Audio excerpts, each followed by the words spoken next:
اللہ واسع علیم۔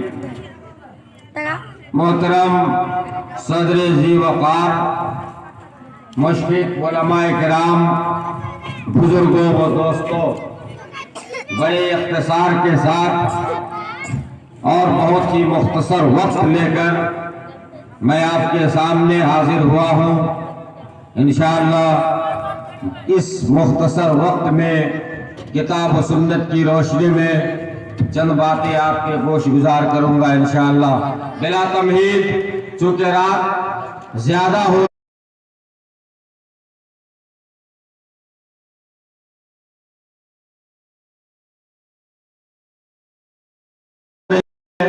علماء کرام اور بھی زیادہ ہیں، بنگالی مقررین بھی ہیں، جس سے آپ لطف اندوز ہوں گے، عبرت حاصل کریں گے، سبق آموز باتیں ہوں گی۔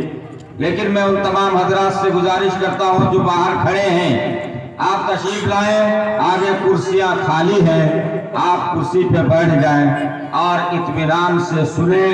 واقعتاً اگر آپ قرآن اور حدیث کی باتیں سننے کے لیے آئے ہیں، گانا اور گیت سے آپ کو محبت نہیں ہے، قرآن اور حدیث سے اگر آپ کو محبت ہے تو آپ آئیں، آگے کرسیاں خالی ہیں، بیٹھ جائیں۔ آئیے میرے بھائی، آئیے بیٹھ جائیے، ادھر سے بھی بیٹھ جائیے، ادھر سے بھی کرسیاں خالی ہیں۔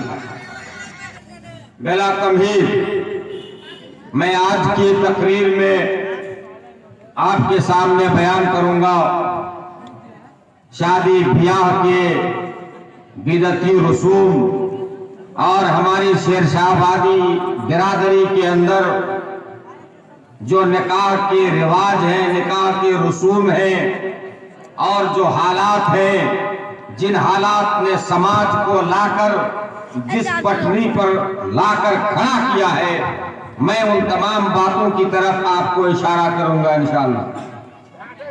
میں نے آپ کے سامنے خطبہ مسنونہ کے بعد ایک آیت کریمہ تلاوت کی ہے۔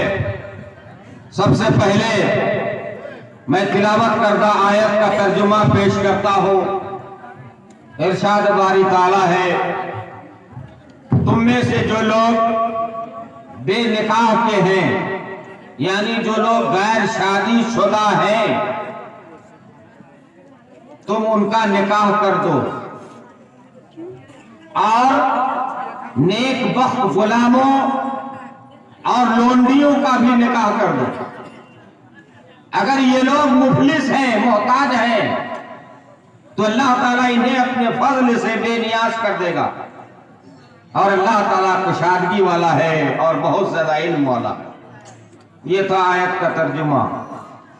ترجمہ کے بعد آئیے،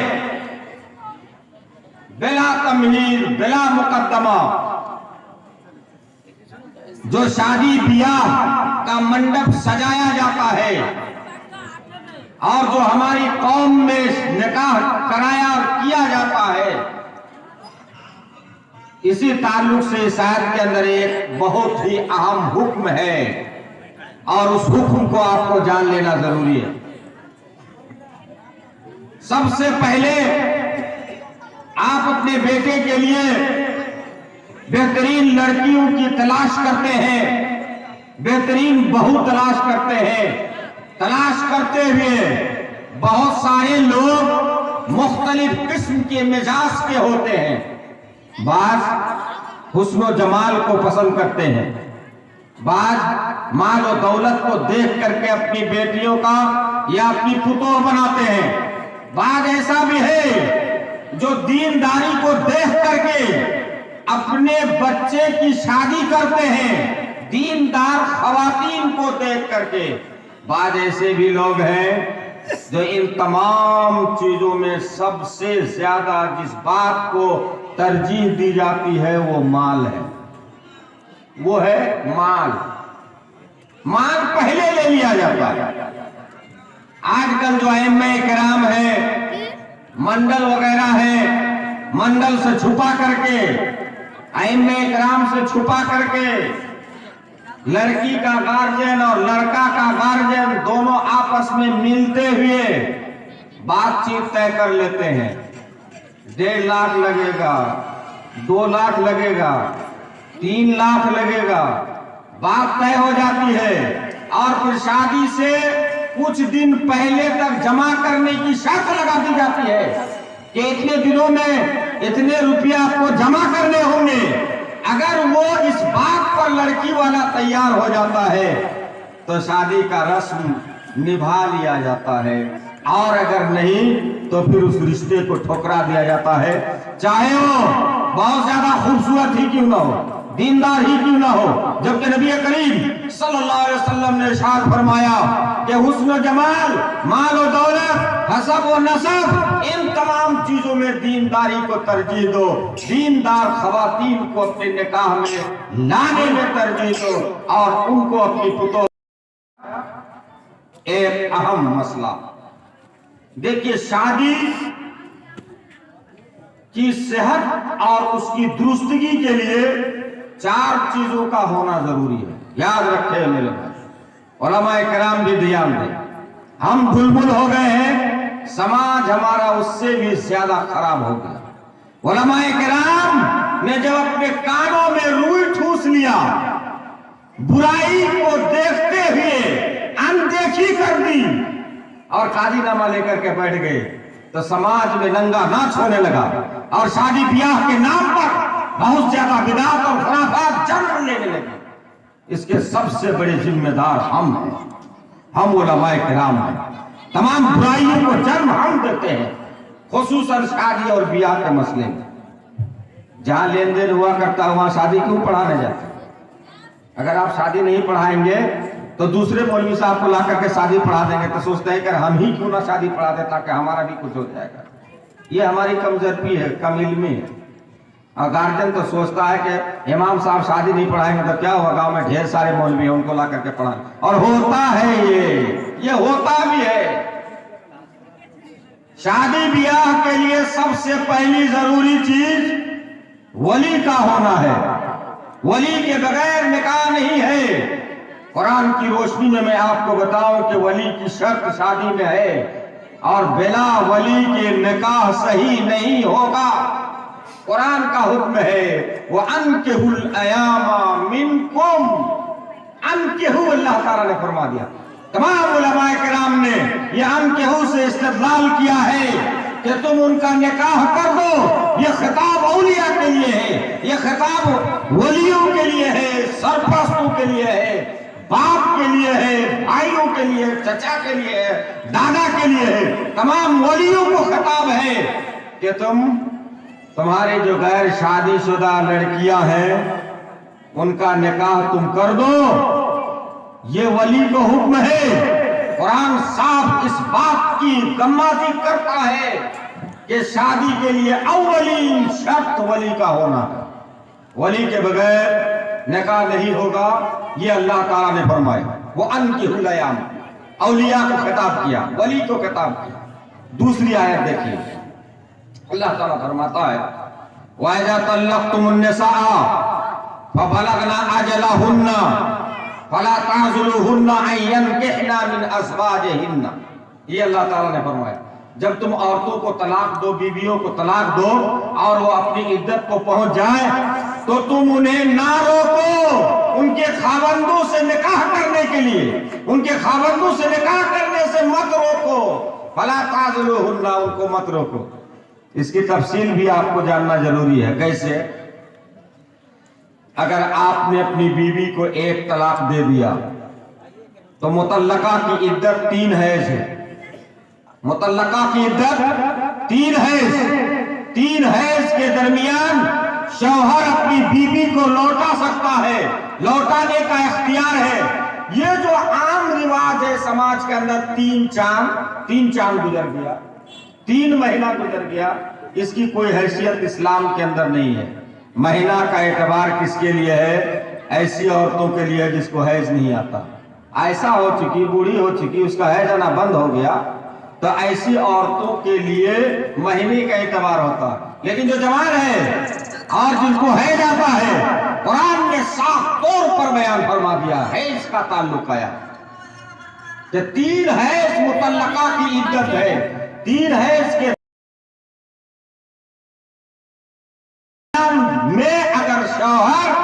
अपनी बीवी को लौटाना चाहे तो लौटा सकता है, लेकिन अगर 3 हैज गुजर गया, इद्दत खत्म हो गई उसकी, वो तलाक बायना हो गई, वो तलाक बायना हो गई। बायना का मतलब यह है कि वो बीवी अपने शौहर के लिए हराम हो गई। दोबारा अगर वो लड़की, वो बीवी अपने खावंद से निकाह जदीद करना चाहती है तो शरीयत की रोशनी में अल्लाह ताला ने हुक्म दिया है, फला ताज़ुलूहुन्ना अन यनकिहना अज़वाजहुन्ना, तुम उन्हें मत रोको उनके खावंदों से निकाह करने से। ये मत रोको किनके लिए खिताब? ये खिताब वलियों के लिए है, ये खिताब औलिया के लिए है कि तुम उन्हें मत रोको निकाह करने से। अगर दोबारा वो लड़की निकाह करना चाहती है अपने पहले ही शौहर के साथ तो आपको इख्तियार नहीं है कि आप रोकें उसको, आप मत रोकें। रोकने का काम कौन करेगा? वली करेगा, बाप करेगा। बाप नहीं है तो कौन करेगा? बेटा करेगा। बेटा नहीं कौन करेगा? चाचा करेगा, दादा करेगा, उसके बाद जो है तो नाना करेगा, वगैरह वगैरह। फला ताज़ुलूहुन्ना, तुम लोग उनको निकाह करने से मत रोको। ये कुरान का हुक्म है और कुरान साफ बताता है कि निकाह के लिए वली का होना ये शर्त है, इसके बिना निकाह नहीं हो सकता। आपको मालूम होना चाहिए कि माकल बिन यसार की बहन तलाक याफ्ता थी, यानी उनके शौहर ने उनको तलाक दे दिया था।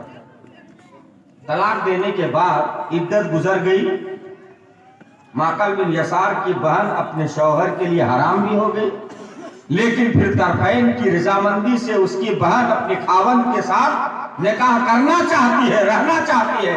तो माकल बिन यसार ने कहा कि नहीं, ये नहीं हो सकता। उसने जब तलाक दे दिया है तो तलाक दिए हुए शख्स से फिर मैं अपनी बहन का निकाह नहीं करा सकता। अल्लाह ताला ने कुरान की आयत नाजिल फरमा दिया, फला ताज़ुलूहुन्ना अन यनकिहना अज़वाजहुन्ना, तुम उनको उनके खावंदों से निकाह करने से मत रोको। ये वलियों का हुक्म है, ये खिताब भी वलियों के लिए है कि अगर लड़की निकाह करना चाहे पहले ही शौहर से तो तुम उनको निकाह करने से मत रोको। अगर आप रोकते हैं तो रुए जमीन में फितना फैलेगा, फसाद फैलेगा। अल्लाह के नबी सल्लल्लाहु अलैहि वसल्लम ने इरशाद फरमाया, इज़ा अताकुम मन तरज़ौना दीनहु व खुलुक़हु फज़व्विजूहु व इल्ला तफ़अलू तकुन फितनतुन फिल अर्ज़ व फसादुन अरीज़। अल्लाह के नबी ने फरमाया कि जब तुम्हारे पास दीनदार किस्म के लोग, अखलाकमंद लोग, अच्छे सीरत का हामिल इंसान निकाह का पैगाम दे तो तुम अपनी बच्ची की शादी उससे कर दो। दीन और बेहतरीन अखलाक, दो चीजें इस हदीस के अंदर है, दीनदार भी है और बेहतरीन अखलाक वाली भी। ऐसा पैगाम अगर आता है आपकी बच्ची के पास या आपके बच्चे के पास तो आप उनकी शादी कर दीजिए, वइल्ला तफ़अलू, लेकिन आप अगर ऐसा नहीं करते हैं, अगर आप शादी नहीं कराते हैं तो नबी ने फरमाया तकुन फितनतुन फिल अर्ज़, तुम ये जमीन में फितना फैलाओगे, व फसादुन अरीज़, और एक लंबा फसाद बर्पा हो जाएगा ये जमीन में। फसाद ये होगा कि बच्चियां बाजारों में घूमेंगी, बच्चियां जलसों में आएंगी, नया निकाह की फिक्रमंद होंगी, उनके हाथ में बड़ा बड़ा मोबाइल होगा, हेलो होगा, और फिर इधर से ओके होगा, फिर निकाह होगा, फिर पकड़ा जाएगा, फिर कमरे में बंद किया जाएगा, गांव वालों को बुलाया जाएगा, मंडल और सरदार आएंगे, मन चले नौजवान लोग मस्खरा उड़ाएंगे और फिर उनका निकाह बाद में कराया जाता है। नहीं कराया जाता समाज में, आप देखते हैं, रात देखते। नबी ने फरमाया कि अगर तुम ऐसा नहीं करते हो तो ये जमीन में फितना फैलेगा और फसाद नरीज, एक लंबा फितना, वासे फितना, फसाद ये जमीन में फैल जाए। मैं बता रहा था कि निकाह में वली का होना शर्त है। अल्लाह ताला ने फरमाया वला तुनकिहुल मुशरिकीना हत्ता युमिनू, तुम मुशरिकीन मर्दों से कभी भी अपने اپنی بچیوں کا نکاح مت کرو، نکاح مت کرنا یا نکاح مت کرو جب تک کہ وہ ایمان نہ لائے۔ یہ خطاب بھی کس کے لیے ہے؟ ولیوں کے لیے۔ قرآن کے حکم کے مطابق آپ کو فیصلہ لینا ہوگا کہ بلا ولی نکاح جائز نہیں ہے، صحیح نہیں ہے۔ اگر بلا ولی نکاح ہوتا ہے تو یہ نکاح باطل ہے۔ اس کا سیدھا سا مفہوم یہ ہے کہ لڑکی اپنے ولی کی اجازت کے بغیر کہیں کسی لڑکے کے ساتھ فرار ہو جاتی ہے اور وہاں جا کر کورٹ میرج کر لیتی ہے تو وہ نکاح باطل ہے، وہ نکاح باطل ہے، حرام کاری ہے، وہ نکاح صحیح نہیں ہے۔ وہ نکاح تب صحیح ہوگا جبکہ باپ کی رضامندی حاصل ہوگی، چچا کی رضامندی ہوگی، یا اس کے علاوہ نہیں ہے تو بیٹے کی رضامندی حاصل ہوگی، تب جا کر وہ نکاح صحیح ہوگا۔ کورٹ میرج آپ لاک کر لیجئے، کورٹ میرج کرنے کے بعد آپ اس بچی کے ساتھ رہیے، حرام کاری آپ کرتے رہیے، وہ نکاح نہیں ہوا۔ نوجوانوں سن لو، غور سے سنو، تم بھولے بھالی بچیوں کو لے کر کے جے پور تک کے سیر کرتے ہو اور مختلف شہروں میں جا کر کے اس کی عزت کا جنازہ اٹھاتے ہو، اور جب گھر لوٹتے ہو تو کہتے ہو کہ ہم نے کورٹ میرج کر کے گھر آیا ہے، بڑا کام کر لیا۔ باپ بھی بڑا خوش ہو جاتا، چلو کورٹ میرج ہو گیا تب مقدمہ مجھ پر نہیں ہوگا، چلو جو ہو گیا۔ باپ بھی خوش کہ مقدمہ، آپ نے مقدمہ سے بچ گئے، بیٹا نے کورٹ میرج کر لیا، کتنی بڑی بات ہے میرے پاس۔ کورٹ میرج کر لو، نکاح باطل، نکاح صحیح نہیں ہوگا۔ نبی کریم صلی اللہ علیہ وسلم نے ارشاد فرمایا لا نکاح الا بولی۔ صحیح حدیث کی روشنی میں آپ کو بتاتا ہوں کہ ولی کے بغیر نکاح جائز نہیں ہے۔ یہ نبی نے اعلان فرمایا، 450 سال پہلے کہا کہ ولی کے بغیر نکاح صحیح نہیں۔ اتنا ہی نہیں بلکہ اور کہا، کیا کہا؟ کہا کہ ایما امراتن نکحت بغیر اذن ولیہا فنکاحها باطل، فنکاحها باطل، فنکاحها باطل۔ جو بھی عورت اپنے ولی کی اجازت کے بغیر نکاح کر لیتی ہے تو اس کا نکاح باطل ہے، باطل ہے، باطل ہے۔ آپ نے ایسا 3 بار فرمایا کہ بلا ولی کی اجازت کے اگر کوئی لڑکی نکاح کر لیتی ہے تو اس کا نکاح باطل ہے۔ آپ نے 3 بار دوہرا کر کے فرمایا۔ اس کا مطلب یہ ہوا کہ ولی کی اجازت کے بغیر نکاح قطعاً صحیح نہیں ہے۔ نکاح کے لیے ضروری ہے کہ ولی کا ہونا، ولی ہونا ضروری ہے۔ اس کے لیے میری مائیں اور بہنیں آپ غور سے سنیں، آپ عبرت حاصل کریں۔ جب آپ کے قدم ڈگمگانے لگتے ہیں تو نوجوان تو ناچنے لگتے ہیں، اس لیے آپ کا قدم نہیں ڈگمگانا چاہیے اور نوجوانوں کو ناچنے کا موقع آپ کی جانب سے نہیں ملنا چاہیے۔ اگر آپ موقع دیں گے تو یہ ناچیں گے۔ اس لیے غور سے سنو مسلم خواتین، یہ تمہارے ہی سلسلے میں یہ واضح ہے، اصلاحی باتیں میں کر رہا ہوں کتاب اور سنت کی روشنی۔ یہ سب سے پہلی چیز، چونکہ وقت بہت کم ہے میں آگے بڑھ رہا ہوں، سب سے پہلی چیز یہ ولی کا ہونا۔ دوسری چیز ہے شادی بیاہ کے لیے 2 عادل گواہ ہونا چاہیے، 2 عادل گواہ۔ اللہ تعالیٰ نے ارشاد فرمایا وَأَشْهَدُوا ذَوَيْ عَدْلٍ مِّنكُمْ، تم میں سے جو 2 عادل انصاف پرور انسان ہو اس کو نکاح میں گواہ بنا لو۔ آج اندھیری رات میں نکاح پڑھا دیا جاتا ہے، نہ گواہ کا پتہ ہے، نہ گارڈن کا پتہ ہے، نہ ولی کا پتہ ہے۔ آج کھلا کرا دیا جاتا ہے، اسی مجلس پر دھڑلے نکاح پڑھا دیا جاتا ہے۔ یہ نکاح کون پڑھاتا ہے؟ ہم جیسے علماء کرام پڑھاتے ہیں۔ کھلا کرایا، اسی مجلس میں لڑکا تیار رہتا ہے، اسی مجلس میں نکاح پڑھا دیا، لاؤ لڑکا کا، کھلا بھی ہو گیا، نکاح بھی ہو گیا۔ علماء کرام نے مذاق بنا لیا، غور سے سنیں گے، علماء کرام نے کتاب اور سنت کو مذاق بنا لیا۔ اگر کوئی لڑکی کھلا کراتی ہے تو اس کی عدت 1 حیض ہے، کم سے کم 1 حیض ہے۔ جمہور اہل علم تو کہتے ہیں کہ اس کے لیے 3 حیض ہے، 3 حیض اس کو عدت گزارنی پڑے گی۔ لیکن حدیث کی روشنی میں صحیح مسئلہ یہ ہے کہ اس کو کم سے کم ایک حیض عدت گزارنی پڑے گی اس عورت کو. کس کو؟ جس کا خلا ہوتا ہے. ایک حیض عدت گزارنے کے بعد اگر وہ لڑکی نکاح کرنا چاہے تو ولی کی اجازت کے ساتھ وہ نکاح کر سکتی ہے، لیکن عدت کے درمیان نکاح جائز نہیں. کون کہتا ہے؟ یہ اللہ تعالیٰ نے کہا، یہ میں نہیں کہتا ہوں. وَلَا تَعْزِمُوا عُقْدَةَ النِّكَاحِ حَتَّى يَبْلُغَ الْكِتَابُ أَجَلَهُ. تم کیا کرو؟ عدت کے اندر نکاح کرنے کا ارادہ بھی اپنے دل میں مت رکھو جب تک کہ عدت اپنی مدت کو نہ پہنچ جائے. جب تک عدت ختم نہ ہو جائے تب تک تم نکاح کا ارادہ بھی چھوڑ دو. اور ہم عدت نہیں، خلا کرا لیا اور اسی مجلس میں نکاح پڑھا دیا.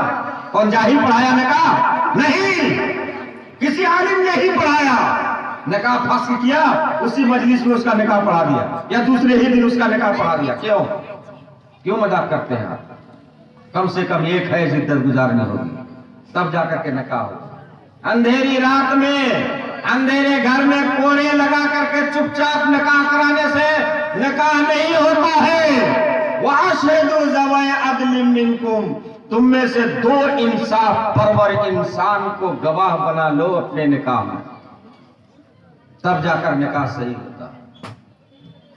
نکاح کی صحت کے لیے تیسری چیز ایجاب اور قبول. یہ علماء کرام زیادہ جانتے ہیں. میں ایجاب اور قبول کی تفصیل آپ کو کہہ دیتا ہوں. ایجاب اور قبول کا مطلب یہ ہوتا ہے کہ قاضی یا ولی اپنی لڑکی کا نکاح تیرے ساتھ کر دیا. لڑکا یعنی خاوند کہے کہ میں نے اس کو قبول کر لیا، نکاح منعقد ہو گیا.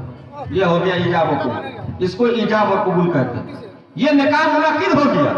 ولی یا قاضی کہے کہ میں نے فلاں لڑکی کو تیرے نکاح میں کر دیا، لڑکا کہے کہ میں نے اس کو قبول کر لیا، نکاح منعقد ہو جاتا ہے. اس کو کہتے ہیں ایجاب و قبول. یہ ایجاب اور قبول ضروری ہے شادی کی صحت کے لیے اور اس کی درستگی کے لیے. پہلے زمانے میں سنتے تھے کہ چھوٹا چھوٹا ہوتا تھا بچہ، 2 مہینہ 3 مہینہ 5 مہینہ کا یا سال بھر کا، اور ماں باپ جو ہے تو قبول کر لیتے تھے اور نکاح ہو جاتا تھا. میں نہیں جانتا ہوں اس مسئلے کے بارے میں، اس کی تفصیل بھی میں نہیں بتا سکتا وہ کیسا نکاح ہے اور کیسے ہوتا تھا. وہ بوڑھے پرانے لوگ بھی آپ نہیں ہیں. تو بہرحال ایجاب اور قبول لڑکا اور لڑکی کا دونوں ضروری ہے. لڑکی کی جانب سے کہے تیرا نکاح میں نے فلاں سے کر دیا، لڑکا کہے کہ میں نے قبول کر لیا، نکاح منعقد ہو گیا. اس چیز کو کہتے ہیں ایجاب اور قبول. چوتھی چیز ہے مہر کا ہونا. دیکھیے یہی چیز اصل ہے. عورت کی شرمگاہ کو حلال کرنے والی چیز یہ مہر ہے. مہر کے بنا عورت کی شرمگاہ حلال نہیں ہوتی ہے. یہ حلال کرنے کے لیے آپ کے لیے ضروری ہے کہ آپ مہر ادا کریں. مہر ضروری ہے. اللہ تعالیٰ نے فرمایا مہر کے بارے میں وَآتُوا النِّسَاءَ صَدُقَاتِهِنَّ نِحْلَةً. تم عورتوں کو ان کے مہر راضی خوشی دے دیا کرو، راضی خوشی دے دیا کرو. وَآتُوا النِّسَاءَ صَدُقَاتِهِنَّ نِحْلَةً. راضی خوشی تم اپنی بیویوں کا مہر ادا کر دو. یہ اللہ تعالیٰ نے فرمایا. اور کیا فرمایا؟ وَآتَيْتُمْ إِحْدَاهُنَّ قِنْطَارًا فَلَا تَأْخُذُوا مِنْهُ شَيْئًا. اللہ تعالیٰ فرماتا ہے کہ تم ان میں سے کسی ایک بیوی کو اگر مال کثیر دے دو، مال کا ایک بڑا سا ڈھیر دے دو. قنطار کرتے ہیں مال کثیر کو، مال کا ایک بڑا ڈھیر دے دو تو تم ان سے کچھ بھی مت لو. یعنی اگر تم اس کو طلاق دیتے ہو تو طلاق دیتے وقت اس کا وہ پورا مال دے کر کے اس کو طلاق دو. اس مال میں سے مہر میں سے تم کچھ بھی وصول مت کر لیا بلکہ وہ پورا مال دے کر کے ہی طلاق دیا کرو. میرے بھائیوں یہ قرآن کا حکم ہے.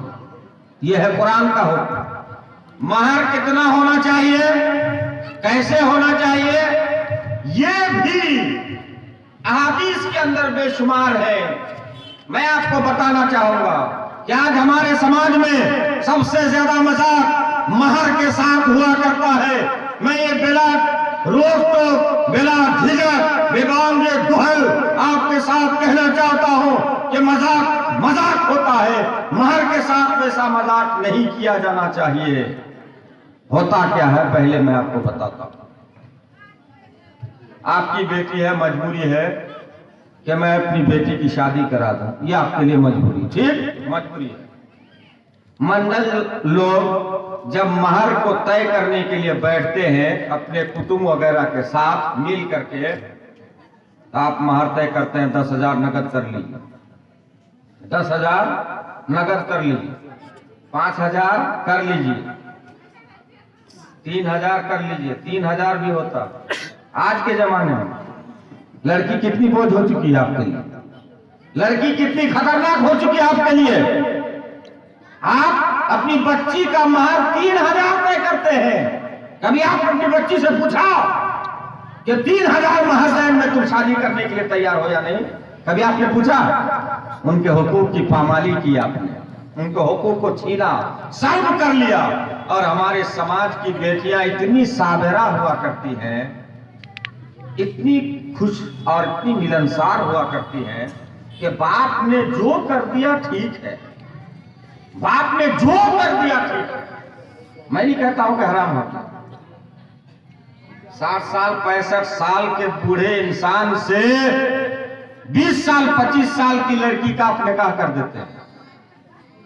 मैं नहीं कहता कि निकाह हराम है, लेकिन आपने पूछा उनसे, अपनी बच्ची से पूछा कि 65 साल का वो इंसान है, क्या तुम उससे निकाह करने के लिए तैयार हो?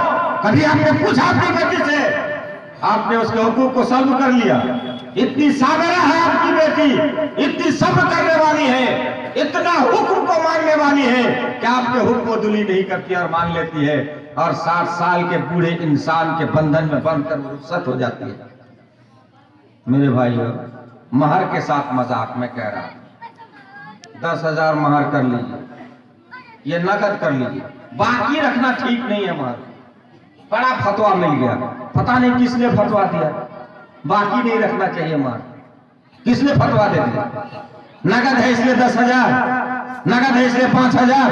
किसने फतवा दिया आपको कि नगद होगा तो 10,000 महर होगा, नगद होगा तो 5,000 महर होगा, बाकी होगा तो 20,000, और नगद तब कितना हो जाएगा? 1,000 नगद। कितना बड़ा आप खिलवाड़ करते हैं शरीयत के साथ। है नौजवान, तुम जब दुल्हा के मंडप में जाके बैठते हो तो इंसान की तरह बैठते हो, मुसलमान की शबीह लेकर बैठते हो, काफिरों के लिबास में जाकर के बैठता है। इतना बड़ा माला लटकता है, इतना बड़ा माला। क्यों माला लटकेगा? अब दुल्हा है तो माला लटकेगा। एक बारात आई मेरे यहाँ, मैंने उसको देखा कि उसके गले में रुपये का माला है। मैंने कहा कि शादी नहीं होगी, ले जाओ, हटाओ, ये शादी नहीं होगी, मैं नहीं पढ़ाऊंगा इसके साथ। रुपये का माला यहां तक लटका हुआ, और जो वो सेज पहने हुआ है कपड़ा कम से कम 8-10 हजार का होगा। जो जूता पहना हुआ है वो राजस्थानी जूता, ऐसे मुंह उठा हुआ ऊपर, ऊंट की तरह ऐसे मुंह उठा हुआ है जूता, कम से कम वो भी 2,000-3,000 का होगा। तो सिर्फ दूल्हा जब शादी के मंडप में बैठता है तो उसके बदन में 15,000 का लिबास, और महर कितना? 10,000 नगद है। जब आप बारात लेकर जाते हैं, 100 लोगों को ले जाते हैं, हरामकारी के लिए जाते हैं, चोर की तरह जाते हैं, डाकू की तरह खा के आ जाते हैं। ये मैं नहीं कहता, नबी ने फरमाया। ऐसे लोग चोर की तरह जाते हैं और डाकू की तरह आते हैं, काफी करते हैं। 100 लोग जाते हैं, 20 से 25 स्कॉर्पियो और बेहतरीन गाड़ी आ जाती है।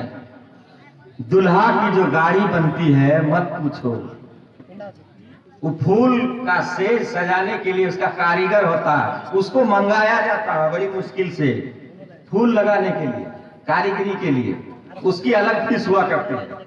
कम से कम 5,000 का सिर्फ फूल और पता नहीं क्या का फूल पत्ती सब लाई जाती है, और ला करके गाड़ी को सजाई जाती है।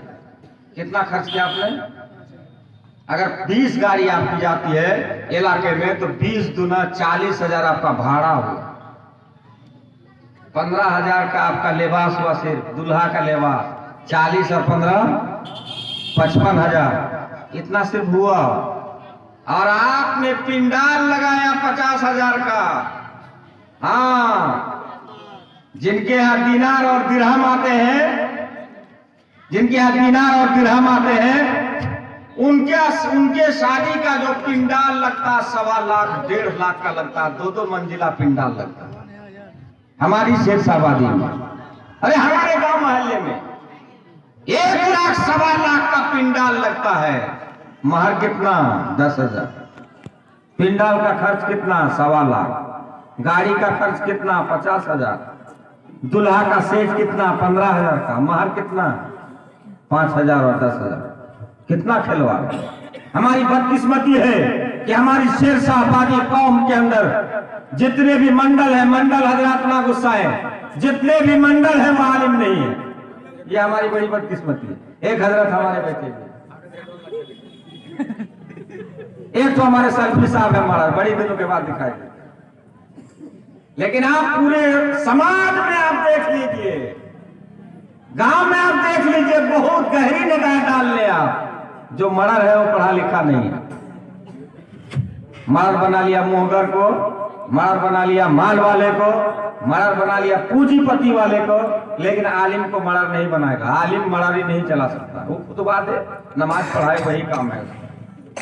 ये बदकिस्मती है हमारी। तब जाकर के ये हुआ। मंडल सब खेल खेलते हैं, दहेज की रकम तय करते हैं, 1.5 लाख रुपए दे देना जी, जाओ शादी से पहले ही दे देना। इमाम साहब को मालूम नहीं होना चाहिए। अरे बेच दिया तुमने अपनी बेटी को 1.5 लाख रुपए में, और महर कितना लिया? 5,000। 1.5 लाख ऊपर से दिया और महर लिया कितना? अपनी बेटी का महर 5,000 तुमने लिया, और 1.5 लाख में तुमने सौदा किया अपनी बेटी का। शर्म नहीं आती है? ऐसा क्यों करते हो मेरे भाइयों? क्यों ऐसा करते हो? आइए मैं बताता हूं आपको कि महर क्या था, कैसा था महर। महर की कोई तहदीद नहीं है।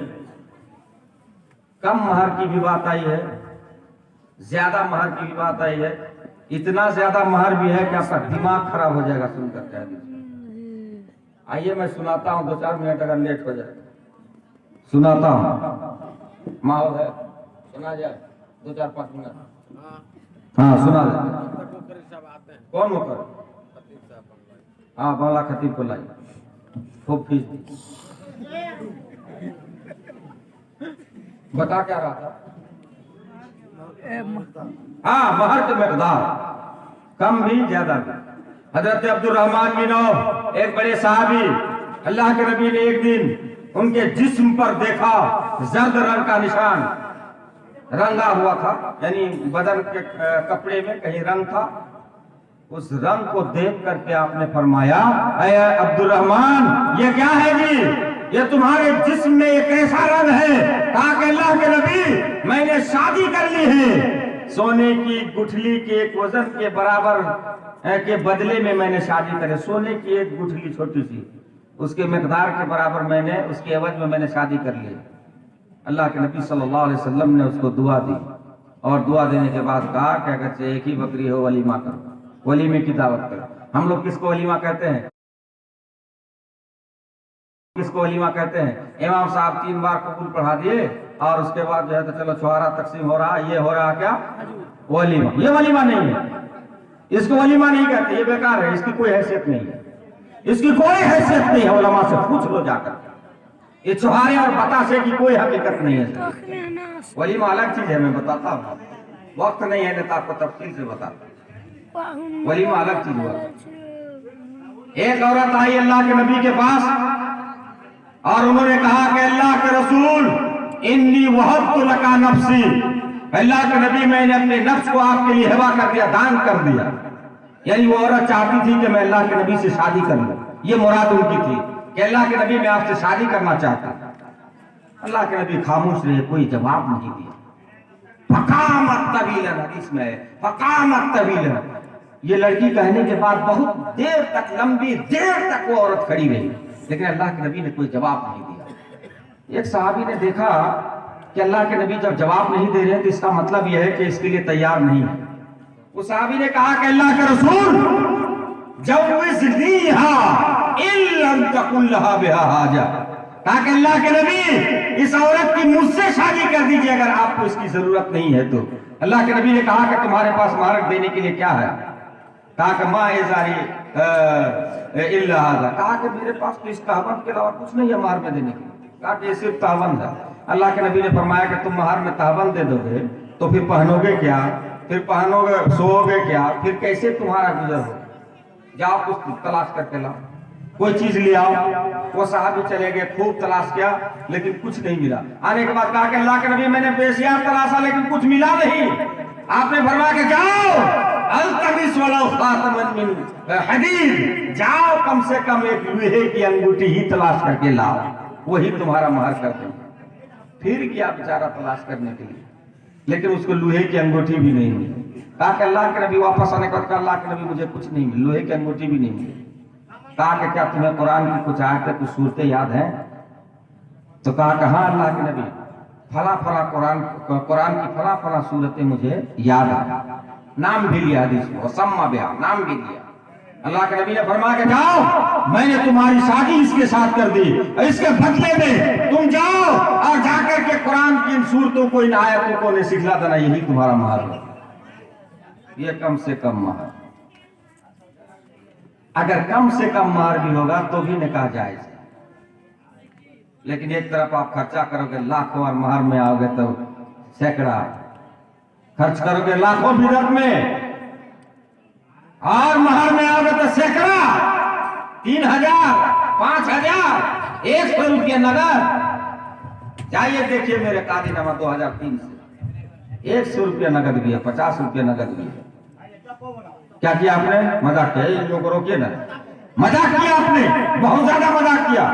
रबिया एक सहाबी है, अल्लाह के नबी ने फरमाया कि रबिया अला तुज़व्विज, तुम शादी क्यों नहीं करते हो, तुम शादी क्यों नहीं करते हो? कहा कि अल्लाह के नबी मेरी शादी ना करने का 2 कारण है, 2 सबब है। एक सबब तो यह है कि मेरे पास इतना माल नहीं है कि मैं शादी करूं, ना नफका बर्दाश्त कर सकूं। दूसरा सबब यह है कि मैं आपकी खिदमत करता हूं, अगर मैंने शादी कर ली तो फिर मैं आपकी खिदमत से महरूम हो जाऊंगा, इसलिए अल्लाह के नबी मैं शादी नहीं कर सकता। कुछ दिनों के बाद अल्लाह के नबी ने फरमाया कि या रबिया तुम शादी क्यों नहीं कर लेते? फिर रबिया ने वही जवाब दिया। उसके बाद रबिया ने सोचा कि अगर अल्लाह के नबी इस बार अगर पूछे कि रबिया तुम शादी क्यों नहीं करते हो, तो मैं कहूंगा कि ठीक है मैं शादी कर लूंगा। अल्लाह के नबी ने फरमाया कि रबिया तुम शादी क्यों नहीं करते? तीसरी बार कहा कि बला मुर्नी के माशेता, अल्लाह के नबी क्यों नहीं, आप मुझे हुक्म दे जैसा आप चाहें, यानी आप मेरी शादी करा दें। कहा कि जाओ अंसार के फला कबीले में चले जाओ, वहां एक लड़की है, वहां एक औरत है, मेरा पैगाम पहुंचा देना कि अल्लाह के नबी ने भेजा है और मेरी शादी उससे करा दो। रबिया चले गए, जाकर के अल्लाह के नबी का पैगाम दिया कि अल्लाह के नबी ने मुझे भेजा है फला लड़की से शादी करने के लिए, मेरी शादी करा दे। उन लोगों ने पुरतपा खैर मकदम किया, खूब खिदमत किया, लुत्फ करम से नवाजा और फिर शादी भी कर दी। उन लोगों ने ना गवाह पूछा, ना महर के बारे में पूछा, शादी कर दी। शादी करके रबिया आ गया। आने के बाद बहुत गमगीन है रबिया, शादी करने के बाद बहुत गमगीन है। अल्लाह के नबी ने फरमाया कि या रबिया मालका, है रबिया तुम्हें क्या हुआ, क्यों गमगीन हो? कहा कि अल्लाह के नबी मैं आपके पैगाम लेकर गया, वहां मेरी शादी भी कर दी, मेरी खातिर मदारत भी की, उन लोगों ने गवाह भी नहीं पूछा, सबूत भी नहीं मांगा, मेरी काफी खिदमत की, लेकिन मेरे पास महर देने के लिए कुछ नहीं है। अल्लाह के नबी ने फरमाया ऐ बुरैदा जाओ और जमा करो, खजूर की गुठली के बराबर सोना जमा करो और जाकर के रबिया को दे दो, अपनी बीवी को महर दे दे। बुरैदा ने जमा किया, जमा करने के बाद रबिया महर लाइन लेकर के चले गए, अपनी बीवी के पास जाकर के दे दिया, खूब खातिर मदारत की, खूब ये किया, उस पर राजी भी हो गए, सब कुछ हो गया, राजी हो गए, निकाह हो गया। निकाह पहले हुआ, महर बाद में दिया। इसका मतलब यह है कि बिला महर के भी निकाह हो सकता है, लेकिन महर आपको देना पड़ेगा, महर आपको देना पड़ेगा। कितना महर हुआ? सोने की एक गुठली, छोटी सी गुठली, یہ کم مہر کی بات میں کرتا ہوں، کم مہر۔ نبی کا مہر کتنا تھا؟ آئیے بتائیے۔ حضرت ابو سلمہ نے حضرت عائشہ سے پوچھا کم صدوق النساء، اللہ کے نبی کی عورتوں کا مہر کتنا تھا؟ حضرت عائشہ نے کہا کہ اللہ کے نبی کی بیویوں کا مہر اور ان کی بیٹیوں کا مہر یہ 12 اوقیہ اور 1 نصف تھا۔ عائشہ نے کہا کہ ابو سلمہ کیا تم جانتے ہو تدری من نصف، کیا تم جانتے ہو کہ نصف کیا چیز ہے؟ انہوں نے کہا کہ میں نہیں جانتا کہ نصف کیا چیز ہے۔ کہا کہ نصف اوقیہ، آدھا اوقیہ، یعنی 12 اوقیہ اور آدھا اوقیہ، 12.5 اوقیہ ہوا۔ 12.5 اوقیہ یہ 500 درہم ہوئے، 500 درہم ہوئے 12.5 اوقیہ۔ 1 اوقیہ 40 درہم کا ہوتا ہے، 1 اوقیہ 40 درہم کا، تو 12 اوقیہ کتنا ہو گیا؟ 12 چوکا 48، 480 درہم، اور نصف اوقیہ 20 درہم، تو کتنا ہو گیا؟ کل 500 درہم ہوا۔ یہ 500 درہم تھا نبی کی بیویوں کا مہر، آپ کی بیٹیوں کا مہر، 500 درہم۔ 500 درہم کا وزن جانتے ہیں؟ چاندی کا سکہ تھا، چاندی کا سکہ۔ 500 درہم آج کے موجودہ وزن کے اعتبار سے 1 کلو 530 گرام چاندی ہوتا ہے، 1 کلو 530 گرام، یا دوسرے وزن کے اعتبار سے 1 کلو 539 گرام ہوتا ہے چاندی۔ آج 1 کلو 530 گرام چاندی کا دام کم سے کم 85-90 ہزار ہوا کرتا ہے۔ یہ نبی کی بیویوں کا مہر، بیٹیوں کا مہر میرے بھائی 85-90 ہزار ہوتا ہے۔ پہلے زمانے میں ہماری مائیں اور دادیوں کے ہاتھ میں دیکھا 2 ناک میں سونا تھا، یہ ناک میں بھی لٹکتا تھا وہ بھی سونے کا، دونوں کان میں بڑا بڑا سونے کا۔ اس کے بعد جو ہے تو تعبیز 2 طرح کی، ایک بڑی تعبیز ہوتی تھی یہاں، ایک چھوٹی تعبیز جو چھوٹی چھوٹی 10-12 کو ہوا کرتی تھی۔ ارے آج اگر اتنا سونا ہو جائے تو بیگھہ زمین خرید لو گے۔ شادی کو آپ نے کتنا مذاق بنا لیا۔ جس زمانے میں لوگوں کو کھانے کے لیے ایک وقت کے لیے ترستے تھے، اس زمانے میں اتنے زیورات دے کر کے لوگوں نے شادی کیا ہے، اور آج اتنے کھانے پینے کا سامان ہے تو آپ نے شریعت کو کھلواڑ بنا لیا۔ ام حبیبہ جو آپ کی بیوی تھی، ان کا مہر کتنا تھا معلوم ہے؟ 4000 درہم یا 400 دینار۔ 4000 درہم کا موجودہ وزن 12 کلو 200 گرام چاندی ہوتا ہے، 12 کلو 200 گرام چاندی نجاشی نے شادی کرا تھا۔ یا 400 دینار جو سونے کا ہوا کرتا تھا سکہ، اس کا وزن ہے 1 کلو 608 گرام آج کے زمانے کے حساب سے۔ 1 کلو 608 گرام سونا اگر کسی کے پاس ہو جائے تو کیا ہوگا میرے بھائی؟